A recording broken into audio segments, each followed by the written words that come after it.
Bom, eu sou Luiz Roberto Alves, nasci na região noroeste do estado de São Paulo. Eu nasci, de fato, num distrito com o nome de Murutinga do Sul, a cidade maiorzinha que fica ao lado, mais conhecida, é Andradina. Tá bem? E nasci em 1947. Então, sou um homem velho, né? Por isso que eu sou um homem sênior na ECA. Para você ser sênior, tem que ter mais de 70, né? Porque a gente só é sênior porque se aposentou. Mas a gente aposenta e continua, e a ECA gosta que continuemos. Então, muitos de nós continuam em todos os departamentos da ECA. Tá? E é muito interessante, estranho quase para mim, porque, embora eu já tenha na minha vida dado entrevistas sobre fenômenos ligados à memória, ocorre que eu nunca fui entrevistado com esse grau de informação que vocês certamente precisam e querem, e que eu acho ótimo, a despeito de eu ter sido uma pessoa especializada em estudos de memória. Ou seja, quando eu fiz letras, eu escrevi vários trabalhos no curso de letras pela ótica da memória da literatura. A memória foi sempre algo muito forte na minha vida, muito forte. E eu me especializei nisso, pois até liderei algumas pesquisas no Brasil, recolhendo memória das pessoas com mais de 50 anos, e até publiquei um livro, né? Faz tempo, ele está esgotado há muitos anos, sobre a memória cultural das pessoas.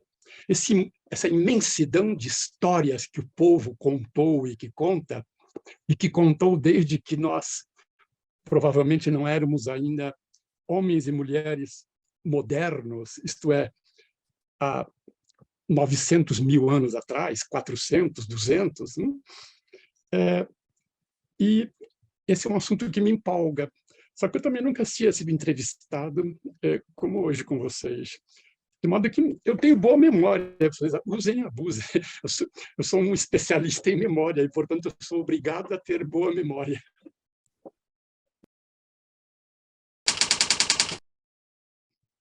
O meu negócio era aquele beisebol de rua, porque era tudo coisa barata, chama betes. Nós chamávamos de betes.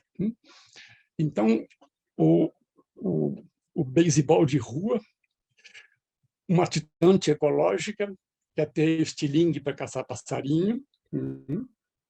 Nós não tínhamos nenhuma orientação ecológica naquele momento histórico da nossa vida, nos anos 50. A ideia de ecologia, a ideia de meio ambiente. E eu adorava ir ao cinema sábado e domingo, porque havia um cinema especial para as crianças de 5, 6, 8, 10, 12, que se chamava matinê.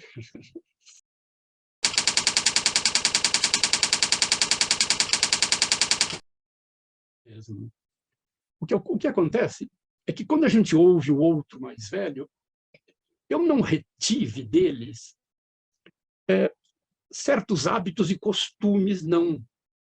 Eu os escutei e depois eu transformei o que escutei para mim.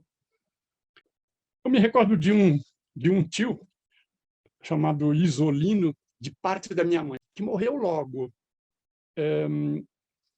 Mas ele era cativante.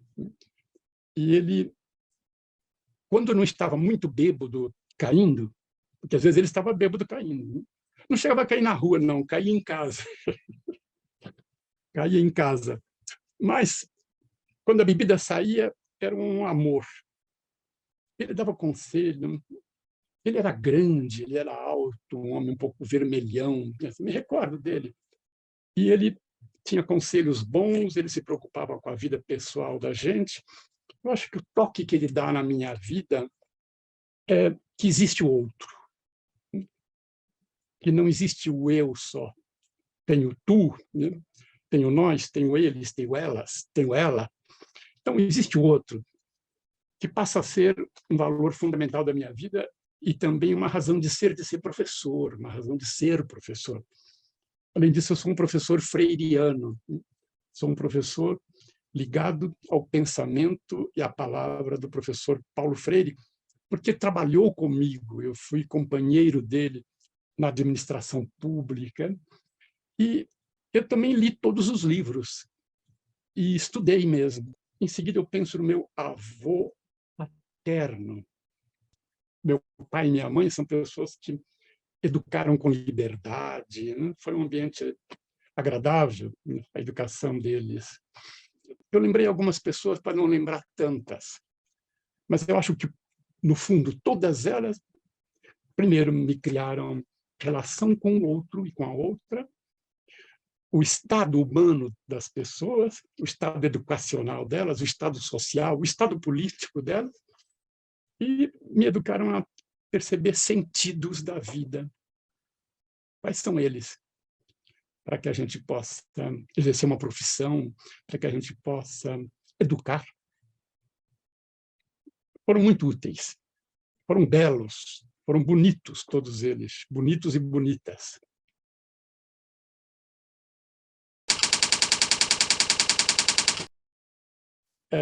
Eu fui um estudante de ensino médio tremendamente CDF. Não, eu confesso que eu estava obsessivo com a ideia de leituras, de livros, de autores. Eu queria fazer também um curso de ensino médio bastante bem feito, para me garantir. Eu sempre fui muito bom leitor. Eu sou bom leitor porque eu adoro livros. Eu quase não explico a origem de eu gostar tanto de livros. Tá? Então, eu faço o ensino médio, com enorme prazer, fiz bem, me esforcei muito, mas eu desenvolvo um lado místico religioso no mesmo momento. Mas eu é que fiquei compungido com a religião. E aí eu resolvi vir para São Paulo para fazer um curso para ser pastor. Muito bem. Eu fui para o curso de teologia. Acontece que vocês sabem muito bem que os anos de 1967, 68, a ditadura brasileira vai piorando, vai ficando mais violenta. Os estudantes vão sendo presos e muitos outros, como a história nos revela. E eu chego aqui em 67, em São Paulo, e começo a fazer um curso de teologia. Gostei enormemente do curso. Mas acontece que eu me envolvi junto com muitos outros daquela faculdade. Eu me envolvi com o movimento estudantil. Olha, foi dolorido, mas para encurtar a conversa com vocês só sobre este aspecto, em maio de 68, eu e mais 30 estudantes daquela escola de teologia evangélica, fomos todos expulsos, todos. Meteram a nossa mala na rua, literalmente. Mas interessante, há uma predição, alguma coisa na minha cabeça. Tá? Eu fiz um vestibular na Maria Antônia para entrar na nossa Faculdade de Filosofia, Ciências e Letras, onde é o nosso Centro Cultural da USP agora, na Rua Maria Antônia, em frente ao Mackenzie. Certamente vocês conhecem. Eu fiz um vestibular de letras lá, passei no curso de letras da USP, mas eu estava querendo mesmo continuar aquela faculdade teológica. Mas que sexto sentido me deu? Eu não sei. Por alguma razão de instabilidade da própria existência, porque a gente já estava no meio do movimento estudantil, que piorou muito quando voltaram às aulas em março de 68. Foi um ano terrível. Nós fomos expulsos no mês de maio, no meio do semestre, assim, nem para lá nem para cá. Eu tinha trancado a matrícula na Maria Antônia, nosso curso, a matrícula para letras, né? Que é da velhíssima e famosa FEFELESH. Tranquei matrícula, fiquei na rua, comecei a dar umas aulas para ganhar a existência, porque eu tinha sido formado professor de crianças. E quando chegou no outro ano, aqui na Maria Antônia, eu podia ter entrado já, destravado a minha matrícula e entrar. Mas a Maria Antônia começou a receber tiros do pessoal do Mackenzie. Não, então tudo parou. Em 68, ninguém estudou. Todo mundo esperou chegar o outro ano, que estava horrível do ponto de vista da ditadura, pior ainda. Mas, pelo menos, a USP iria abrir. Nós todos esperamos. Em 69, eu comecei a fazer letras e cursar. Não havia nenhum prédio daqueles que foram feitos para ciências sociais, sociologia, etc. Nada. Só tinha história e geografia, o famosíssimo prédio de geografia e história. Então, nós começamos a estudar ali. Eu fiz o curso inteiro ali, bem como o pessoal de ciências sociais, filosofia, etc. Portanto, eu fiz de 69 a 72, 71. 72, só que imediatamente eu emendei com o mestrado e emendei com o doutorado. Então, foi muito rapidamente a sequência do meu estudo de pós-graduação.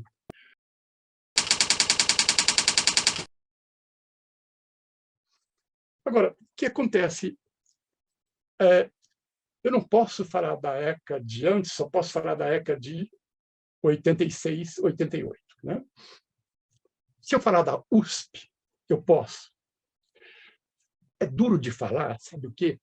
É duro de falar porque o que é a ditadura? O que é uma ditadura com uma pequena presença de civis e um grupo grande de militares? Bom, é um espaço que não pode gostar da intelectualidade. Gente. Eu não conheço ditadura que gosta da inteligência. Eu queria que vocês me mostrassem alguma. Ditadura que estimula a diversidade. Não tem. Ditadura que estimula o desenvolvimento com toda a liberdade para você avançar, avançar, avançar no trabalho, na leitura, na reflexão. Não tem. A ditadura estraçalha as relações pessoais, familiares. E também o autoritarismo, que prepara a ditadura, faz isso também. Então, a USP, imaginem vocês, o nome da biblioteca da FEFELESH é Florestan Fernandes. Esse é o maior dos sociólogos do Brasil. Florestan Fernandes. Ele foi caçado pela ditadura dentro da USP, como professor de sociologia. A tristeza, e mais, alguns colegas uspianos foram dedo duros, poucos, porque a maioria sofreu. Sempre escapa alguns, né? Para falar mal do colega, que o colega é isso, o colega é aquilo, o colega é comunista. E Florestan sofreu muito. Então, a USP nunca parou, porque ela é responsável pela massa crítica brasileira. A USP é responsável por formar a intelectualidade brasileira. Eu sei que a UFRJ, eu sei que a Rio Grande do Sul, essa gente também está formando, tá? Mas a USP é a principal, ao lado de Unicamp hoje, em parte da Unesp. A USP é responsável pela formação da inteligência. Ela sabe disso. Ela sabe em todos os campos. Então, dá para entender que todos nós que ficamos nela esses anos todos, desde do início da nossa formação, tivesse tanta vontade de continuar a estudar dentro da ditadura. Porque eu sei que a ditadura estraga a nossa intelectualidade, mas não mata. Estraga, mas não mata. Então, nós fomos estragados um pouco. Eu falo menos por mim do que por tantos colegas que sofreram muito mais do que eu. Nós éramos vigiados sempre. Então, isso é difícil, sim, mas tem uma coisa, a gente não pode ceder. Então, a minha leitura da USP durante a ditadura é de uma universidade que, apesar de ter tido alguns problemas graves, persistiu dando aula para nós, persistiu formando a gente, persistiu permitindo que eu chegasse ao doutorado e tivesse condições de fazer um concurso para a ECA, como tantos outros colegas, em várias áreas. Então, a minha vida e a vida de tantas pessoas que têm mais ou menos a minha idade, meus colegas, seja nas letras, seja na ECA, foi de... Nós batalhamos, sim, pela queda da ditadura em 85. Batalhamos na rua, nas diretas já, batalhamos antes, sofremos um bocado, fomos vigiados, todos nós tínhamos, quando chegou a liberdade e foi possível consultar, todos nós tínhamos sido investigados, nossos nomes andavam por aí nos órgãos perigosos da época. Mas volto a perguntar para mim mesmo, e daí? Nós ficamos, nós não nos perdemos, e nós ajudamos a construir, cada um de nós, milhares de gente, de pessoas, construímos o meio do caminho da USP.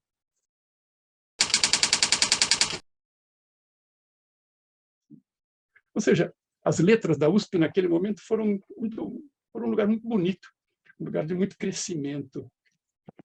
Mas sempre um bom curso, né? Um belo curso, o curso de letras. E letras é um curso que tem uma enorme relação com a ECA. Tem muita gente que fez letras depois foi para a ECA. E o pessoal da ECA sempre teve muitas relações com o curso de letras. É sempre uma grande proximidade, porque tem a questão da linguagem, né? Fundamento da questão da comunicação. A língua é a linguagem. E o curso de letras é muito forte nisso, de modo que cria uma boa relação. Eu sou um dos que passam a me interessar pela ECA vindo das letras, mas eu posso citar vários outros. O fato é que eu sempre fui professor, é bom dizer a vocês. E você sabe que nós todos, quando fazíamos letras, até antes, todos olhávamos para a ECA e tentávamos imaginar que escola estranha é essa nova que está nascendo aqui. Porque a ECA é de 1967, vocês sabem. Por quê? Porque o campo da comunicação estourava no mundo nos anos 70, 60, 67, 66, 68. O mundo da comunicação era uma espécie de promessa importante para a modernidade brasileira. E a comunicação tem a ver com tudo, tem a ver com política, com sociologia, com história, com economia, com tecnologias. Portanto, era uma escola que dava uma impressão muito forte em todo mundo.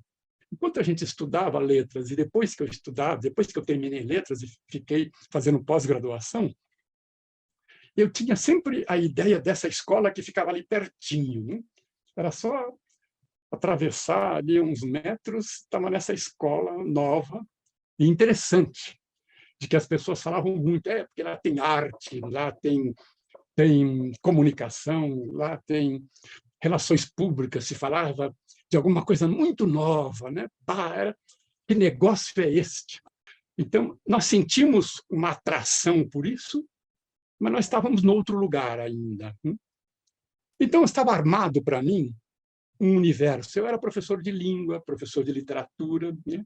Na escola, tanto naquele antigo segundo grau, que depois virou o nosso ensino médio, bem como na escola da quinta série, sexta série, sétima série, de que vocês se lembram muito bem.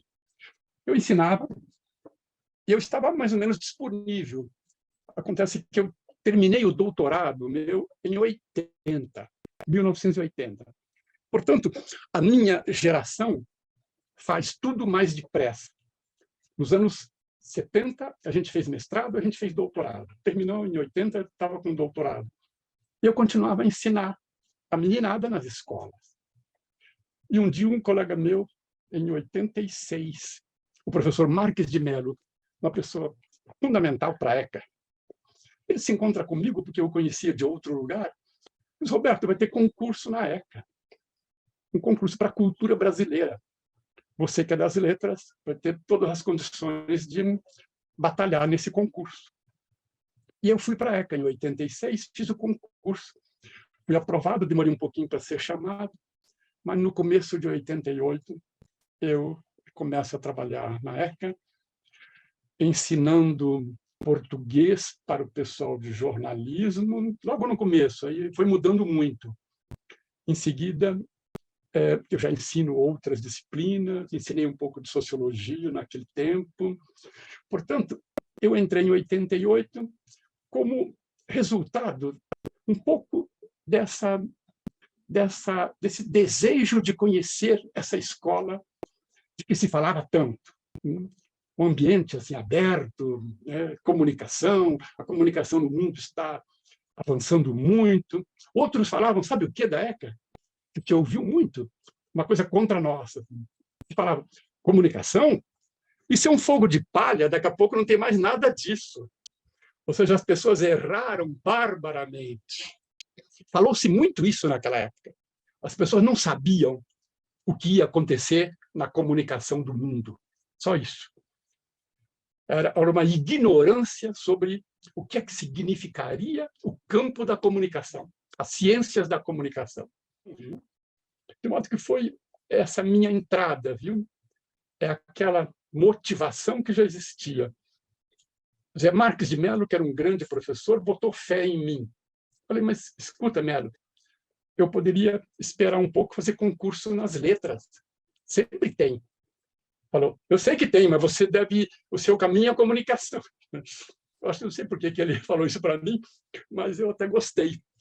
Só que foi um encontro muito rápido. Eu fui lá fazer inscrição.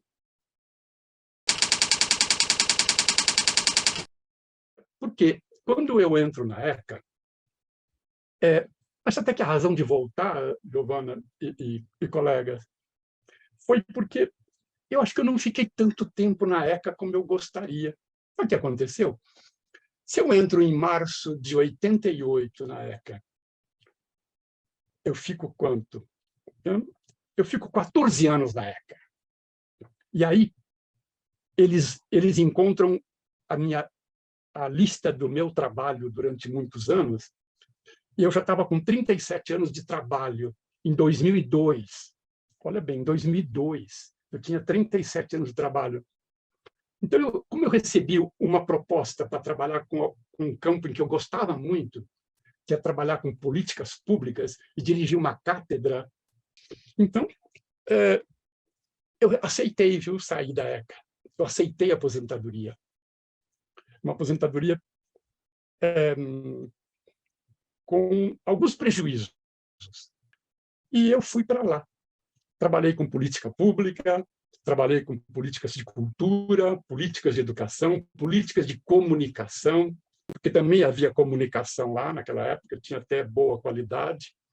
E então, eu fiquei lá por um belo tempo, acho que uns 15 anos. E virei um aposentado pleno em 2017. Aposentado pleno.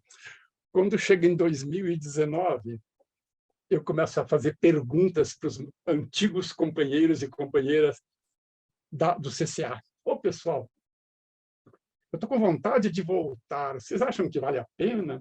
Será que eu posso ainda ajudar alguma coisa na ECA? Eu queria voltar. Diz que agora tem um programa aí chamado Sênior. Então, os colegas disseram, vem depressa. Eu falei, tá bom, com o maior prazer. Aí eu fui lá me inscrever. Eu preciso de vocês. Eu preciso das pessoas. Eu preciso dos colegas. Eu não fico aposentado. Eu não sei mais, gente. Eu comecei a trabalhar com 7 anos. Com 7 anos, eu vendi verduras. Com 9 anos, eu ajudei os japoneses na feira, carregando as coisas deles. Com 11 anos, eu engraxei sapatos na porta de um hotel, em Presidente Prudente. Mas como é que eu vou me aposentar? Eu me acostumei a ser uma pessoa que sabe que adora trabalhar. Não tem jeito mais para mim, e talvez para outros colegas também não tenha. Se a gente é sênior, é porque a gente não quer parar depois de 70. É uma opção. É uma opção. Eu trabalhei bastante, mas eu tenho um enorme prazer com o ato de trabalhar. E eu não conheço profissão melhor, vocês podem achar as de vocês muito boas. Eu admito e admiro vocês, mas eu acho a minha a melhor de todas. Mas sou eu que acho, eu mesmo. Então, eu respondo pelo que eu acho, do ato de ser professor.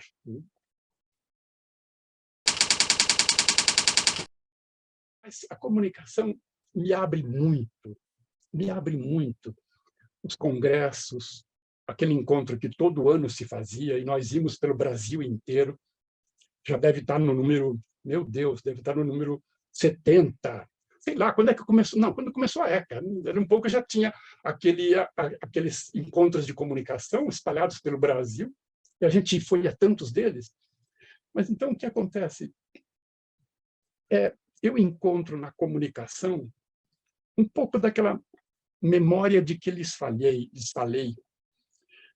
É bem verdade que a literatura permite encontrar com o outro, mas a comunicação permite encontrar com muitos. A comunicação me abre para criar uma ponte para pensar no teatro, cinema, música, gente, arte dramática. Tudo isso é comunicação, e vocês sabem disso. É comunicação com um tom, com uma inflexão determinada. Mas é comunicação. E a comunicação me questionou a vida toda sobre como iríamos caminhar para uma sociedade de mais direitos. Olha bem, mais direitos. A ECA me abriu para as tecnologias, a ECA me abriu para as artes, a ECA me abriu para trazer de lá para a comunicação aquele que eu tinha trabalhado em letras, e a ECA me desafia sistematicamente a ser um pesquisador que vai buscar as coisas que não estão visíveis. O que é que eu tenho de descobrir? Se eu fui educado para ser um pesquisador digno, né, com alguma qualidade, eu preciso revelar alguma coisa, eu preciso ser crítico. O espírito crítico é o ponto de partida para a universidade, para a pesquisa. Então, a ECA me ensinou a me aprimorar como pesquisador na vida brasileira. Portanto, a ECA é fundamental na minha vida. Ela me abriu a partir do mundo das letras.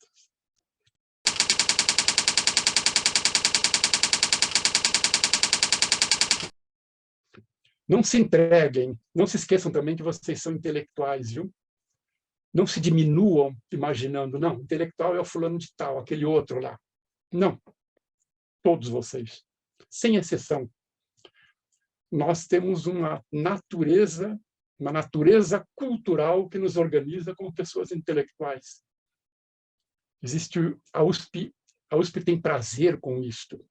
A USP, se ela errar na educação dela, ela pode fazer muito mal, porque ela nasceu para ser um lugar, para construir uma intelectualidade que possa compartilhar os benefícios para a sociedade. Eu acho que é a nossa missão. Nos vemos.